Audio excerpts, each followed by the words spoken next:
Welcome. I will now call the Affordability Committee meeting to order. This meeting is being held in person and electronically in accordance with the Municipal Act.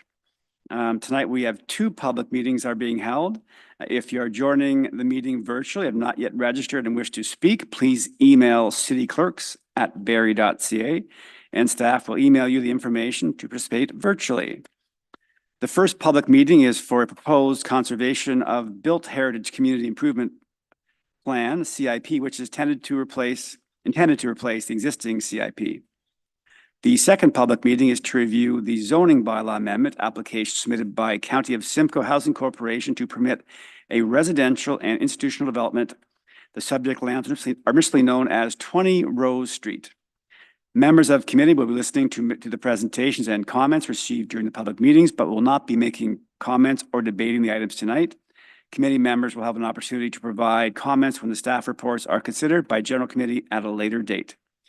Interested persons wishing notification of the staff reports can sign the notification form at the back of the council chambers or by email at cityclerks@barrie.ca. Michelle Banfield, Executive Director of Development Services, would you please confirm that the notifications were conducted in accordance with the Planning Act for tonight's meeting? Yes, Chair Harris, they were. Okay, thank you. So that brings us to our first public meeting. I will now call upon Liam Munich, planner from the Development Services Department, to provide the presentation concerning the community improvement plan, respective heritage properties citywide.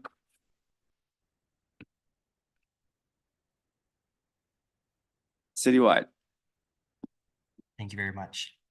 And good evening to Chair Harris and to members of the Affordability Committee. As I was introduced, I'm Liam Munich. I'm a planner with Development Services, and I am also the Heritage Barrie Committee staff liaison. Tonight, I will be presenting the Conservation of Built Heritage Community Improvement Plan, or CIP.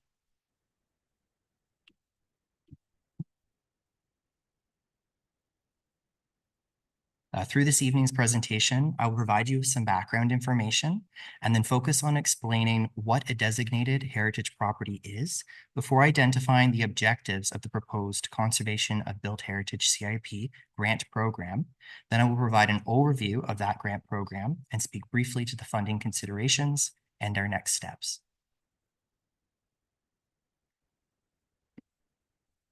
Just some background before we begin, the province of Ontario has made legislative changes which affect the Ontario Heritage Act. Among those are changes to how long a property may be listed on a municipal heritage register, with a focus on reevaluating listed properties and designating those which are found to warrant a greater level of protection. A listed property is different from a designated property, as it only has protection from immediate demolition, requiring a property owner to provide a 60-day written notice ahead of their intent to demolish. A listed property may only exist on a municipal heritage register for 2 years, after which time, if it is not designated, it will be removed for a minimum period of 5 years before it can be reconsidered to appear on the municipal register. Council has also directed staff through motion 23G038 to initiate the process to amend the previous CIP and provide further clarity regarding the eligibility requirements for renovation and improvement works to heritage buildings that qualified for funding under the previous Preservation of Built Heritage Grant Program. Further to this motion, and as we are now creating a separate and new heritage CIP, we have the opportunity to rethink that previous grant program and create something new which aligns with the changes in legislation, but also streamlines the application process and encourages property owners to pursue designation. So what is a designated heritage property? Well, designation helps to protect and recognize a property's cultural heritage value or interest. Designation is provided for through Part 4 of the Ontario Heritage Act, and when you designate a property that is registered on the title of the subject property. This establishes, through designation, we establish heritage attributes. Heritage attributes, which means in relation to real property and to the buildings and structures on that real property, the attributes of the property, buildings, and structures that contribute to their cultural heritage value or interest. The process to designate a heritage property does require the passing of a municipal bylaw, and any future alteration to the identified heritage attributes do require council approval. Provided as an example on the slide above is the property just around the corner from City Hall. It's the Morton Turnbull House, and it was designated in 1994. The objectives of the proposed CIP do target designated properties, as designated properties are considered important enough to warrant legal protection, and there is a level of municipal control over alteration and demolition of the identified heritage attributes. These properties are seen not only to have value to an individual, but also to the community as a whole. The objective is to encourage designation by offering the proposed grant program as an incentive. There exist many properties believed to hold cultural heritage value or interest within the City of Barrie today that have no protection and would greatly benefit from designation. Now, to provide you with an overview of the community improvement plan, it's proposed to be citywide, and it would have one financial grant program. The program would be administered by staff, and applicants would apply annually through a defined application intake period. A minimum of 2 quotes of eligible work are required with each application. The average of all quotes received is used to calculate the amount of funding proposed at 60% of the cost of the eligible work to a maximum of $10,000. Eligible work includes work to the heritage attributes of the property. And in the past, we have had applications which were approved for the replacement of windows on a historic building, the repair of historic brickwork, which had been weathered over time, the repair of a roof to a historic building and the replacement of roof shingles, and the replacement of a front porch which had fallen into disrepair. All of these elements to these historic buildings were considered attributes. All remaining expenses are paid by the property owner, as often quotes received for this work far exceed the $10,000 grant maximum. All CIP funds are secured through an agreement between the property owner and the city, which is registered on title. And while staff process, review, and provide recommendation for each application received, a grant review group would be formed to make the final decision. What is being proposed this evening is meant as a starting point, as comments have already been received from the public and more are anticipated as we will have further consultation with the Heritage Barrie Committee. To comment quickly on funding considerations, money has been retained in the existing CIP reserve fund for both the successful applicants of the previous grant program, which have not yet received grant funding, and for this future conservation of built heritage CIP. While it is proposed that initial funding would come from what remains in the CIP reserve fund, city staff in both the finance and development services would make any additional funding recommendations annually through the regular budget process. And here are our next steps for after this public meeting. We do expect to bring a staff recommendation report to the general committee in the early fall. And thank you all very much for your attention. I'm happy to answer any questions you may have.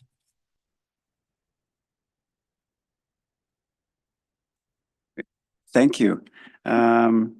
If there are any members of the public who wish to provide comments, please approach the podium and begin by stating your first and last name and address for the record.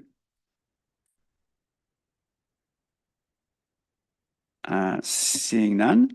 Do we have anybody who's registered virtually, Madam Clerk? No, Chair Harris. Okay, thank you. Members of the committee, do you have any comments or questions of clarification? Mayor Nuttall. Thank you, Mr. Chair. Thank you for the presentation. A couple of the items that kind of stood out to me. Number one is there's a reduction in the gross number that one can ask for as part of this grant. Is there a science behind that? Is it to allow for more properties to be helped overall, but a lesser amount per property, or was there another reason for that? Certainly, through you, Chair Harris, to Mayor Nuttall. The original thinking behind it was to open the opportunity up to more properties, as the existing program, I should say, created a maximum of $25,000 for the lifetime of a property, whereas this would be a maximum to $10,000 per intake period. And is there any piece of the criteria when one is asking for dollars in response to the CIP? Are there any criteria that talk about like public utility of it, in the sense that if we're putting dollars into private the facades or the balconies, or a number of the things that you mentioned before on private households versus in places that there's public consumption, public walking about. Is there any piece of the criteria that differentiates between those two sets of circumstances? Through you, Chair Harris, to Mayor Nuttall, I wouldn't necessarily be able to comment on if there's a piece of criteria that would differentiate between the two. The grant program would only be eligible to private property at this time. Municipal property can certainly be considered, but was not in what was proposed. Yes, sorry, I guess what I was asking is really about private households versus, many of the buildings downtown that would require or maybe ask for this type of grant are places where you go and get a coffee, and the public can actually see and experience the dollars that are preserving the heritage, versus in a private household where that's on private property. It's not like you're going to walk up to the person's home and ring their doorbell and say, can I see what it looks like now?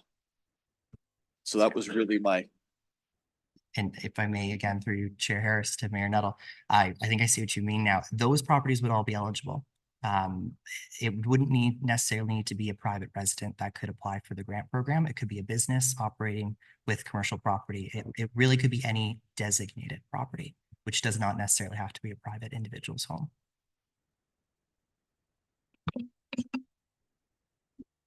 Any other members? Oh, Ms. Banfield. Thank you for the indulgence, Chair Harris. And I think the other element is that there aren't tons of listed and designated properties, and often the historic properties in the city are part of walking tours, and sometimes at Christmas they're part of, where they decorate the house for Christmas. So there are opportunities for sure for members of the public to see these improvements, to maybe, obviously it's not their private home, but definitely have access either kind of from the street, or as I said, through different doors open is another example. So there is still some opportunities for members of the public to get into these private properties at different times throughout the year. Great, thank you. Yeah, appreciate the clarification and the idea around the public facing improvements versus those maybe more private facing improvements with the CIP and heritage. So thank you. Any other members of committee have any questions? Other members of council? Councilor Corser? Thank you. Through you, Chair Harris. My understanding is I'm pretty sure I got the gist of it, but a homeowner, heritage designated homeowner, could apply multiple years, correct? Through you, Chair Harris, to Councilor Corser, that is correct. Okay. As currently proposed. Yeah. Okay. Thank you. Thank you. And thank you, Mr. Munich. I believe if anyone has any further written comments, you can submit them to Liam Munich at, hopefully I didn't pronounce your name too terribly. I apologize. You got it there at the end, Munich. Munich. Thank you. Sorry, Councilor Morales, do you have a question? I apologize. Let's go back and. No worries. No worries. Councilor Morales. Thank you, Chair Harris. Just the staff, thank you for the presentation. Are you aware of any other municipalities that have leveraged the revisions to Planning Act and as a result of Bill 23 that have implemented a similar heritage specific CIP? So any municipalities that have materially created a heritage CIP? Are you aware of any? So through you, Chair Harris, to Councilor Morales, certainly many municipalities across Ontario utilize a a style of community improvement plan to provide targeted grants for heritage buildings or cultural heritage resources. I would suggest it's quite general when you look at this province-wide. Since Bill 23? Or just in general leading up to Bill 23? Again, through you, Chair Harris, to Councilor Morales, I don't have a statistic for you for after Bill 23 received royal assent. I can say there would have been already existing plans in place and perhaps others. However, I wouldn't be able to give you a statistic for Okay. after Bill 23. Okay, no, that's okay. Are you aware of any municipalities that have chosen not to implement a heritage specific CIP as a result of it? So my understanding is Bill 23 affords municipalities the abilities to provide the clarity that the public notice outlined that could be things that are done. Or my understanding is it wasn't a requirement. Municipalities could have done like, no, our system works, where it's kind of CIP generic, or a municipality could have made a decision and says, we'll only do the renos on the outside because they improve the public realm. We're not going to finance people's kitchen renovations, or they could have said no. So I'm wondering if I guess to the other side of the coin on my initial questions is, do you know any municipalities that maybe didn't leverage the Bill 23 things that were afforded to heritage? Again, through you, Chair Harris, to Councilor Morales, with the Royal Assent of Bill 23, I would not suggest that it is, I know of any places that have leveraged it. The Community Improvement Plan is something available to municipalities under the Planning Act. It has been for quite some time. With Bill 23 as a recent legislation change, it's something that we've incorporated into our proposed CIP because it is a recent legislation change, and we have the opportunity now. We're looking at this newly again, so I couldn't give you a figure of municipalities who may have chosen not to. Okay, perfect. And Chair Harris, yeah. Ms. Banfield, please.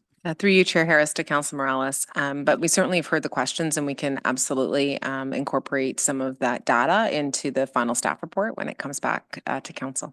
Okay, perfect. And and Chair Harris, if you'll afford me this, I know I've said it before at previous items for discussions and things that have come from a Heritage Committee, but I'll say it now because I know our wonderful Executive Director takes public meetings are to have this comment. And once you say it into the record, at the very least, it's considered. It doesn't have to be agreed to, but I do have general concerns, and I like my colleague's comments earlier, the difference between improvements to the facade versus internal, right? Something the facade can definitely improve the public realm to a degree.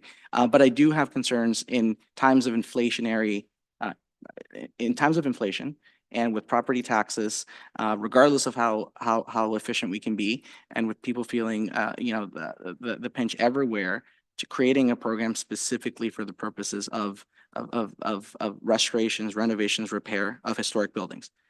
Love historic buildings, but that question is a tough one. However this ends up looking, when staff come back, of saying we created a program to subsidize the renovations of people's private homes. They're not public homes, they're private homes or businesses, private property. Because if somebody's struggling to pay taxes, if their interest rate on their mortgage went up 2-3%, and now they're paying $900, $1,200, things I've heard from our residents more, that's a tough conversation that I think all elected officials, specifically for myself, I'll speak here, will have to have. So I will put that into the atmosphere, Ms. Banfield, just because I know that's what public meetings are for. And thank you for the opportunity, Chair Harris. Okay, thank you. One final look. Any other members of council with questions? I'll be careful this time. I don't see any. So thank you again, Mr. Munnick. And if anyone has any further written comments, you can submit them to Liam Munnick in the Development Services Department at liam.munnick@barrie.ca. And thank you again.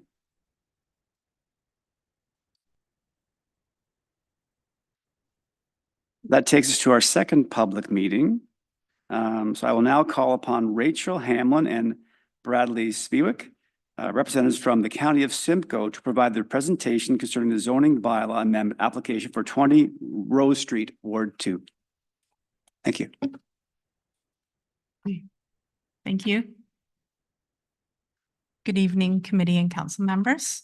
My name is Rochelle Hamlin, and I'm a program supervisor in the county social housing department, responsible for social housing portfolio. And with me is Brad Spiewak. He's the director of social housing with the county of Simcoe.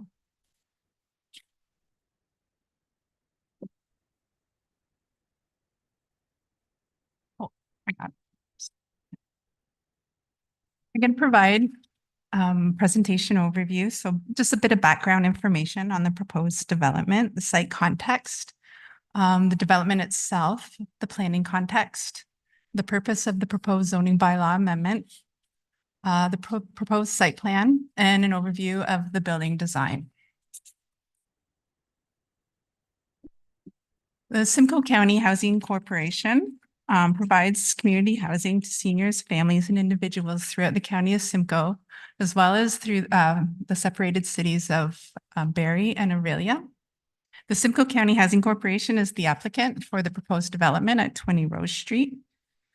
And through the Housing Services Act, the Simcoe County Housing Corporation is mandated to plan for, fund, and manage community housing throughout the region, including the cities of Barrie and Aurelia. The Simcoe County Housing Corporation currently oversees numerous affordable housing initiatives, including those pictured on the slide, which is the recent Collingwood redevelopment, and also Victoria Harbour affordable housing development. In August of 2023, County Council approved staff to proceed with development and construction applications to facilitate proposed use at 20 Rose Street.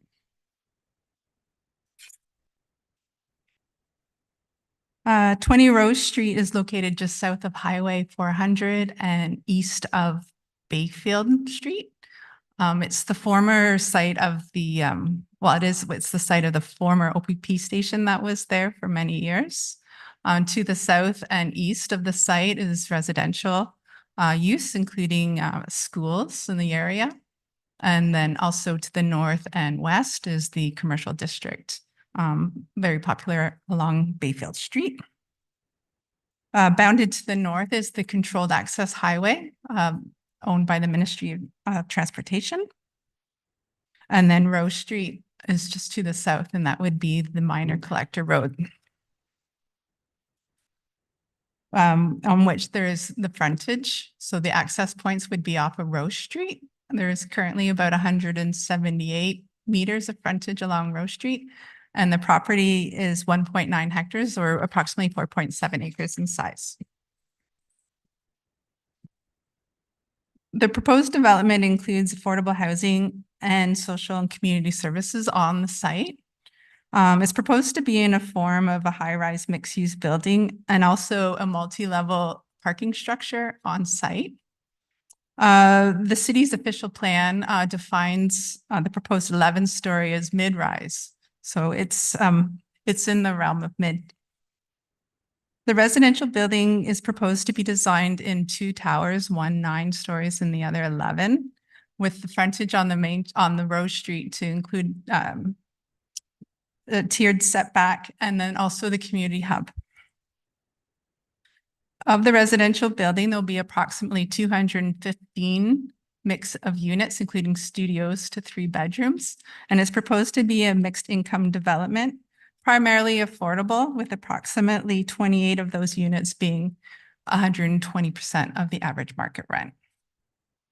Included in the residential building, which has been quite popular in the other Simcoe County housing development builds, would be a community program room and a community kitchen, which could be used for the agency tenants as well as community agencies that wish to use that space. Proposed is also a licensed daycare center and other agency space for education and facilities. And also above the parking structure included is 2 levels of agency space for the County of Simcoe Ontario Works and ODSP, as well as children's services and social housing administration use. The property is currently designated in the city's official plan as community hub, which permits the proposed use on this site. And the property is zoned institutional, which permits the social services facility and a residential use in conjunction with those institutional uses. The proposed zoning bylaw amendment application submitted by the Simcoe County Housing Corporation for your consideration is requesting exception to two of the zoning standards. One being an exception in the permitted height. Currently, the city's zoning permits a maximum height of 15 meters. To facilitate the proposed development, 38.5 meters is being requested.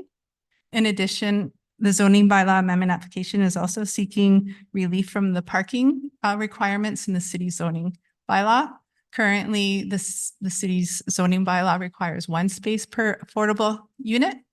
The Simcoe County Housing Corporation is requesting that be reduced to 0.45, and also a reduction in the parking for administrative office being reduced from 1 space per 30 square meters it's currently 1 space for 30 square meters and reduce that to 1 space per 45 square meters. Just a high level overview of the proposed site plan. As you can see on here, the building, the residential building is an L shape, which contains the 2 stories, which are oriented to reduce shadowing on the neighboring properties. Also provides sort of a street frontage facade with parking in the rear. And then the parking structure to the right is proposed to be 4 stories, with 2 of those stories including the administration space. The site plan also includes amenity areas, including the proposed playground, which would be accessible to the public and residents. And also accessible only to the residents would be a proposed amenity patio area on the tiered space of the residential building. Included would be an extensive landscape plan, which includes raised planters and plenty of green space surrounding the proposed use. So as I previously expressed on the site plan, you can see in this rendering more clearly, the building articulation has that tiered setback. There's a mix of windows to keep it interesting, so not institutional looking necessarily. The proposed parking structure has a mix of windows as well, and the parking structure is screened, so it has a not institutional or commercial feel, more of a residential feel as well. And all of these uses included in the proposed plan would provide a hub setting or a community setting for both affordable housing and social and community services. So just in closing, the proposed development is proposed to create a community hub for the community, which would provide a mixed use of residential units and mixed income units, as well as provide opportunities for community and social services on site. It would provide significantly to affordable housing options in the city of Barrie. It would also provide an opportunity to create an interconnected social services network in the community setting. The proposed use is permitted in the city's official plan and zoning bylaw amendment, and the Simcoe County Housing Corporation is requesting relief from the height and parking requirements. Thank you. Thank you. Before I move to public comments, I'd like to call and invite Michelle Banfield, Director of Development Services, to speak. Thank you.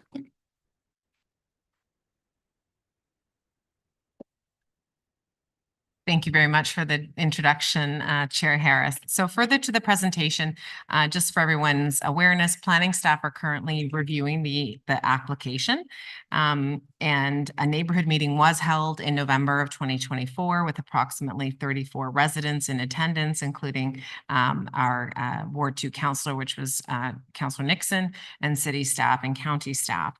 So the couple of comments that we had heard at that time was some discussion about public safety and pedestrian access along Rose Street, as well as proximity to and around the Bayfield Street Highway 400 ramp, potential impact on property values, and some concerns about trespassing and privacy issues, generally related to intensification of the site, and just some questions about how the project was being funded and access along Rose Street.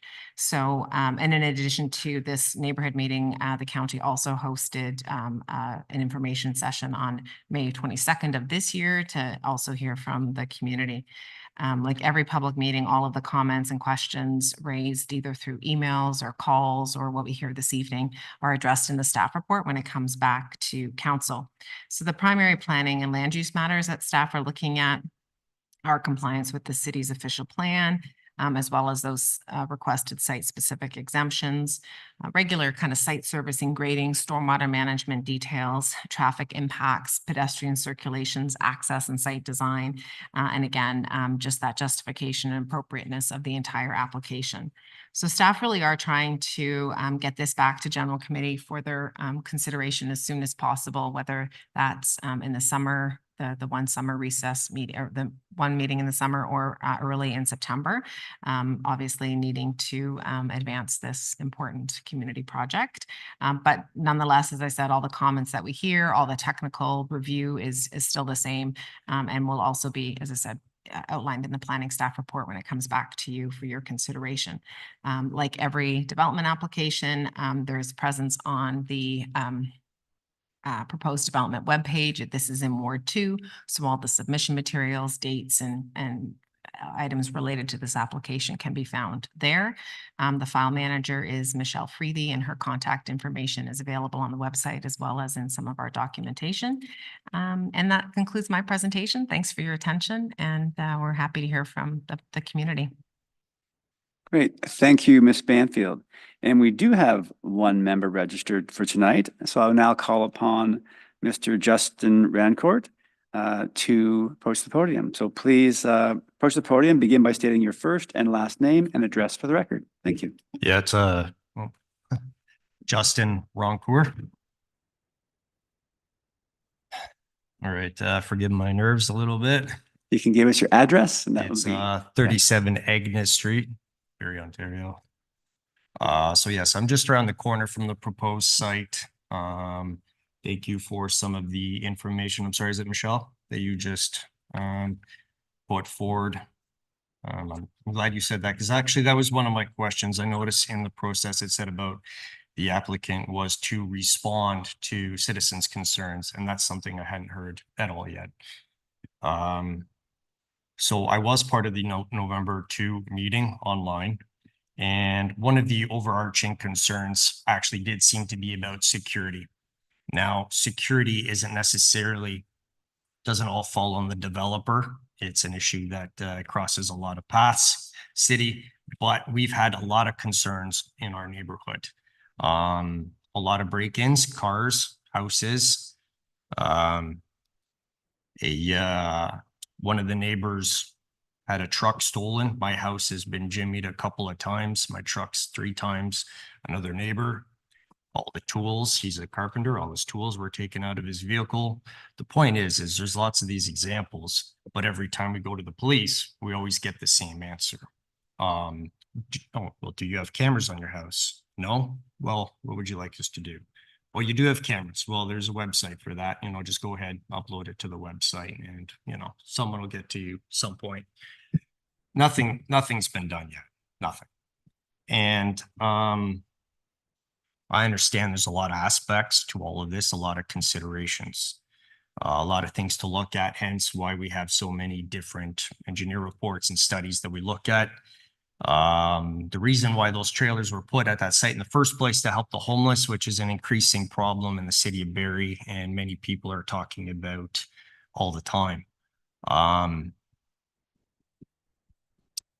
So Peel Street has already turned into a bit of a highway for the homeless.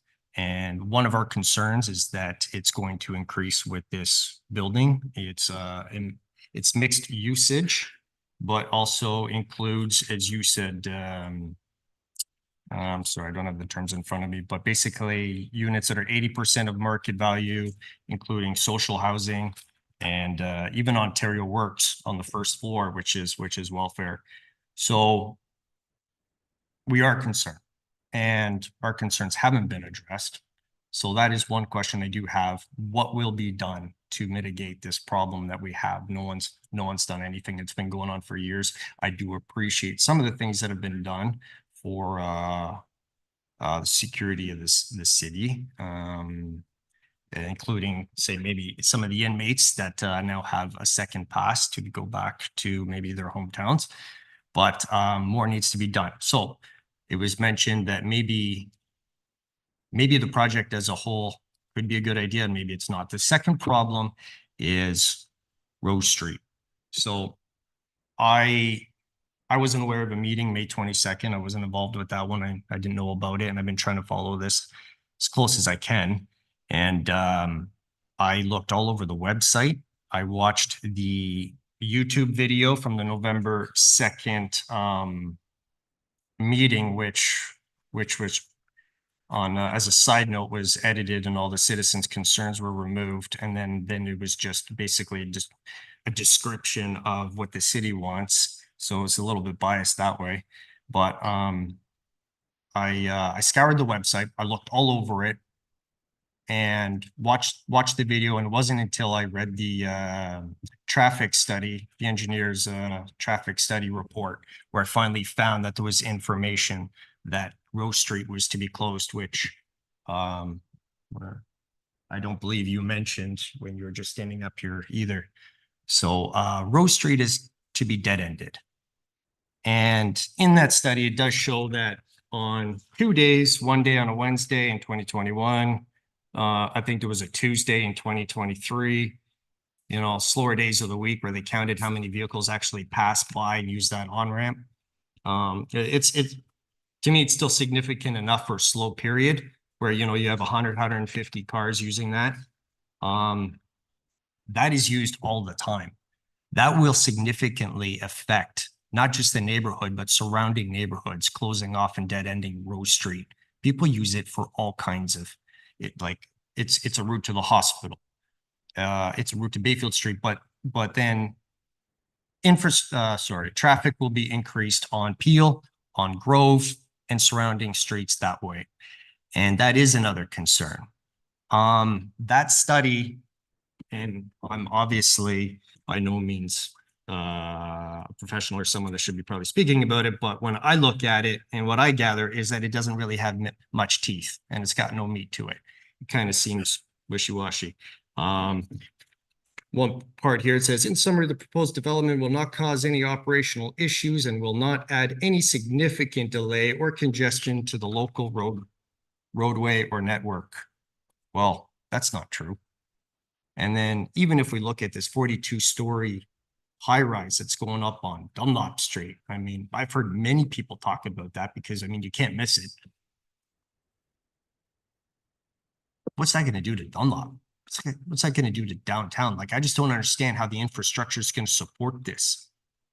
And if you look at the city website, again, this number could be off, but I counted roughly 220 proposed high rises and commercial projects that City of Barrie is undertaking currently. There's pages and pages of proposed sites all over. And we only have so much property left. But out of all those high rises that are being proposed, how many community gardens do we have going up? I feel that developer tax money, which yes, does help the city in some ways, is kind of be all and end all. It's the reason why we just throw up these high rises all over the place, and it doesn't always make sense. If you look at other cities, why can't we learn from them? Why does this have to be Toronto? Why does it have to be littered with high rises everywhere? Why can't it be a livable city that's actually nice, where people feel comfortable walking around, where the traffic isn't so bad that people are going home angry? Why can't a little bit more consideration be taken to that than just more developer money? So Rose Street should not be dead-ended. It should not be. That'll cause a lot of issues. And I did have more points for Rose Street too, but I know I'm going on here. So, and a proposed amendment to more than double the height that the zoning currently requires for a building like that, you know, 15 meters to, what was it, 38? You know, it's more than doubling it. Does it need to be? You know, I'm not opposed to having some residents there helping, having social housing, which I know we already have in other areas. There's already other projects for social housing that are being taken, that are under, that are being done already. So maybe this should be looked at a little bit further and with a more critical eye than just giving it a check mark. So I know there's not many of us here tonight, but I have spoken to quite a few citizens about this, and I'm prepared to go around and get a petition with many, many signatures if I have to. But I know how people feel about it, and the citizens don't want it. And we felt like we were completely dismissed in that our concerns were dismissed in that one meeting, even though that may not have been the intention, but that's what it feels like. So I hope you all reconsider. Thank you. Mr. Rancour, thank you for your comments. Thank you for your comments. No, yeah, thank you. Madam Clerk, do we have any, sorry.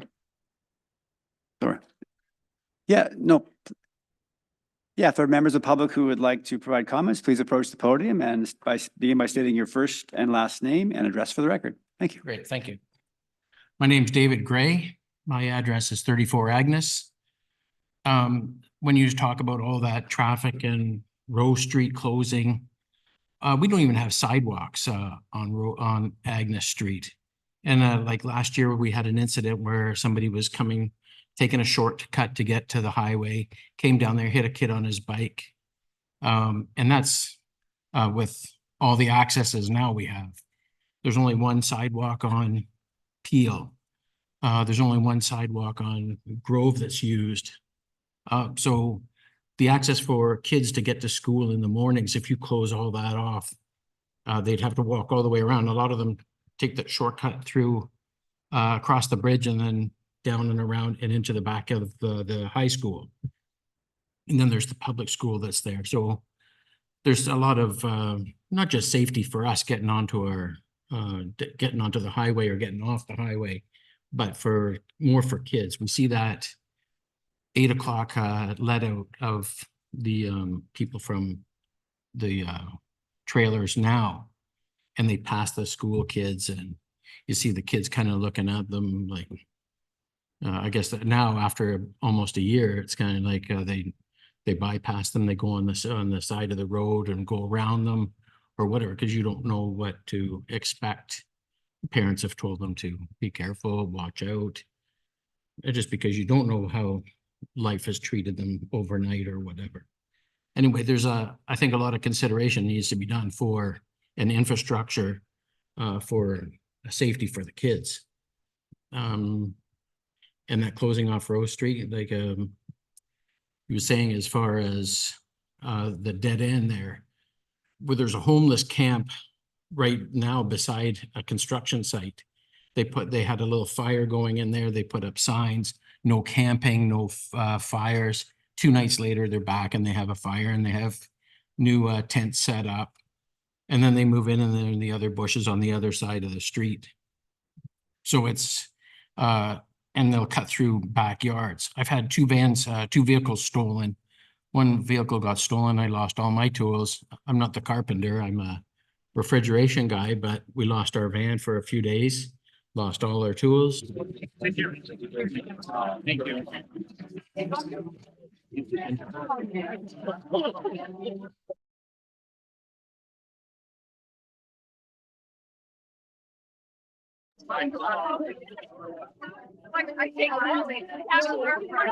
And I started looking at the Dale neighborhood of the team. I did Marvin, I can share it. Yeah. Anyway. I have no idea, Sarah. I'm not sure where to Thank from. Oh, okay. Yeah, no. Same, agree. Oh. As soon as it arrived, as soon as it's, okay, thank you, sir. So I've had 2 vehicles stolen. One was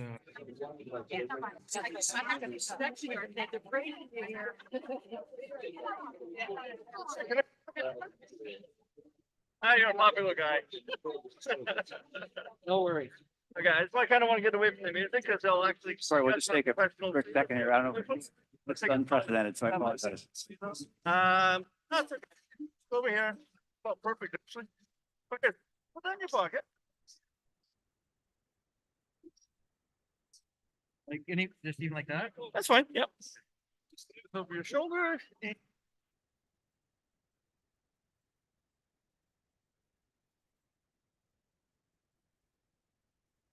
Great, thank you. Mr. Gray, apologies, please Thank you. continue. So the two vehicles being stolen, one was on a Friday night. The next one was on a, I don't know, Tuesday morning. My daughter was getting my granddaughter ready and just putting her in her snowsuit, and it was a cold morning. I started the car for her because she was like right behind us to leave. And in the minutes that I drove out, she goes, "Hey, where'd you take the vehicle?" She phoned. And we weren't even at Dunlop, and we get on the highway and we weren't even at Dunlop, and we go, "What are you talking about?" And she goes, "The vehicle's gone." She looked on the camera and saw somebody that jumped in it and drove away. And then, and we never got that one back. And then other times, just they break in and we saw a guy, December 5th, he came down and he had like a little iPad thing, and he went down the driveway. You could see him in our cameras from the corner of Peel and Agnes coming down there, and he was on a mission because he passed everybody's house and came into ours, walked up the driveway. When I came out in the morning, you could see little footprints in the snow. I shouldn't say little footprints, but you could see footprints in the little bit of snow we had. All the car doors were ajar. He had rifled through everything. And I think he took, my daughter left her wallet in there, so her ID and stuff was stolen. And then that jeopardized her credit thing because they tried doing some buying and tried doing all kinds of other stuff on a credit card and some other things. And then Super Bowl Sunday, same guy, same jacket, same hat, same everything, same mission, down the driveway and stole a bunch of other stuff. And we shouldn't really have to worry about locking our car in our driveway. And our driveway goes right back and in behind the house. You wouldn't even know a vehicle's back there unless you walk back there. And if you close off Rose Street, we're going to get people that are going to climb over from those houses on Rose just to take a shortcut because it's quick and easy and you can see through them because the backyards are fair size. So if we're already having a problem with them coming down and up the street, we're going to have more of a problem if that's their shortcut. Anyways, I was more worried about the kids going to school because we see them every morning and they start early. And now they're going to have a lot longer walk. Anyways, that's it. Thank you for your comments. Thanks. Is there anybody else? If you would like to speak, please approach the mic. And your first and last name and address, please. Don Allman, 41 Ottawa. This project shouldn't go ahead. $217 million for 215 units is simply not affordable. It doesn't add up. Though neither did $1.2 million for a few trailers in an empty lot.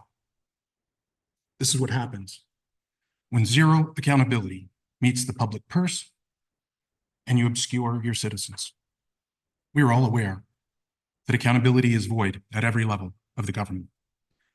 That said, this project should not continue solely because how the county and the city has behaved thus far regarding this property and decades of complicity in this matter, as it is not just infringed on, but it has breached our rights as citizens.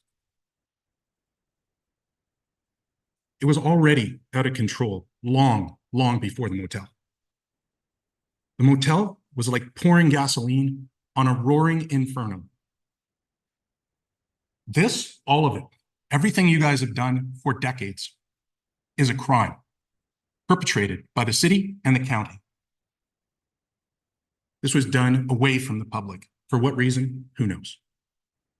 The city and the county have knowingly and willingly added again and again and again to the lawlessness already embedded in our community. This shows their continued complicity. This is not simply irresponsibility on your part. This is a crime. This is illegal. The city has failed to represent its citizens and the public. The city has become untenable regarding safety and livability. This has been done not just void of good faith, but in bad faith.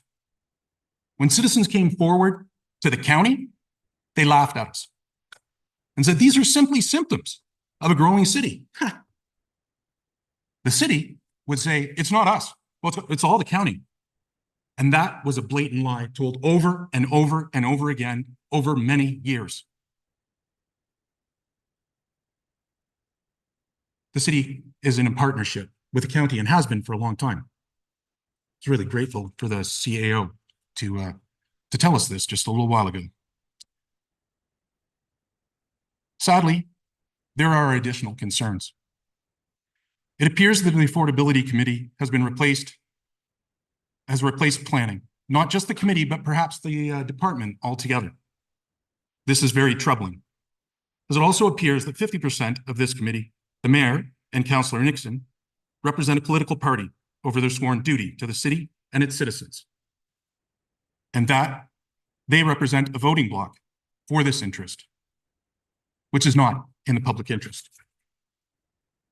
It cannot be overlooked that the provincial government is being investigated for matters involving planning, zoning, and funding, which involves a ministry responsible for municipal affairs. But the party that the mayor appears to represent over the citizens has given him strong powers, undemocratic powers. Excuse me, if I can just, I know we're here to talk about the development application and this proposal. So if you keep your comments to the what's been proposed, that would be greatly appreciated. Well, this Thank committee you. is who is Thank you. pushing it through.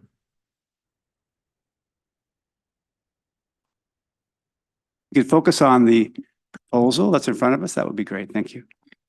More troubling than all the things that I've just said to you is that it appears that the municipality is really about moving money, not delivering services to ratepayers and citizens in a fair and sustainable way that respects citizens and their fundamental rights and liberties. The city and the county have broken the law and the public's trust. Governments in Canada are required to respect basic principles of justice. We the citizens need and demand access to law and justice. Could somebody from the council please pay attention?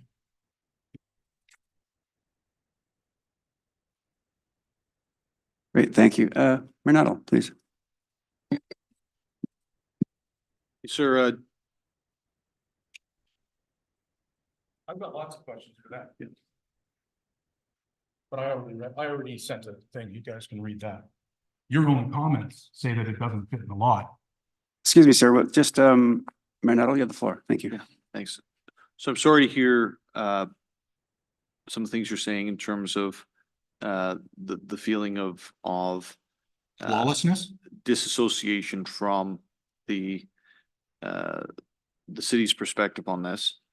You mentioned my name quite a number of times. So I'm gonna, if it's okay with you, Mr. Chair, I'm just gonna provide a little bit of perspective. Lived around the corner from you. I had an OD on my front lawn. It was interesting. My mother actually just walked in, lived with me at the time. Should somebody break in, go into her bedroom. We had a stabbing 2 doors down from my house. I did not, and I want to look at you and I want you to look at me when I'm saying this. I did not support the county putting in, listen, just wait, did not support the county putting in the portables there. And the reason was because the purchase of the land was marketed as for an affordable housing from the province of Ontario in terms of the old OPP lands. And then in the interim, they decided they're going to use it for a different use. Okay. And I had that conversation with the county as well. So I understand the concern and I understand what you're living with in the community. And I just want to say I get it because I've lived it there. And in terms of the decision and the process that you're in tonight, this committee is not going to make a decision on anything. This process is not pushed by the Affordability Committee. This is a public meeting where individuals in the community, the proponent, which is the County of Simcoe, our planning staff who oversee the process, and members of the community can come and all provide their feedback, concerns, ideas in a public forum. This will all go back to staff after this in Ms. Banfield's department, and there will eventually be a report that comes back, and I'm guessing that'll be in the fall, Ms. Banfield, which will also incorporate the comments from yourself and from the other deputants this evening with regards to the concerns that are being highlighted and outlined. That doesn't necessarily mean a report's going to come back saying what you just said, but it's all incorporated into work that they've got ahead of them. I don't think you heard what I said. What I said was this is a crime. And it's been happening over 20 years. Mr. Elma, thank you for your comments. They're appreciated. Are there any other members who are here to speak tonight on this matter? Seeing none, Ms. Cook, anybody from online? No, Chair Harris, there is no one online. Great, thank you. Okay. We'll move now to questions from members of committee, and we'll start with the Ward 2 Councillor. Councillor Nixon, do you have any questions of clarification? Oh, thank you.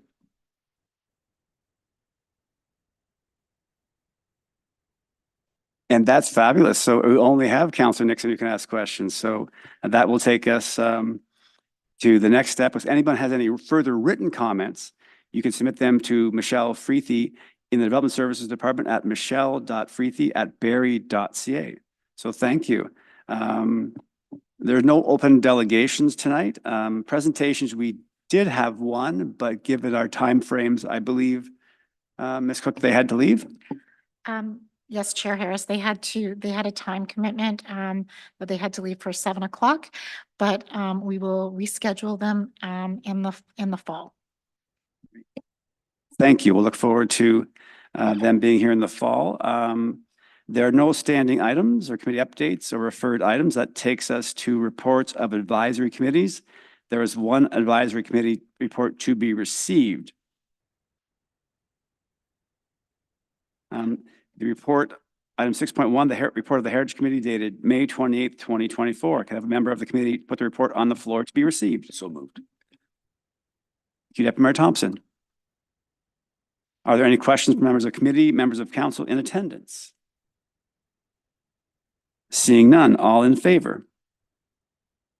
That carries. There are no reports. Items for discussion. That takes to adjournment. This concludes the Affordability Committee meeting. Thank you. At 7:05.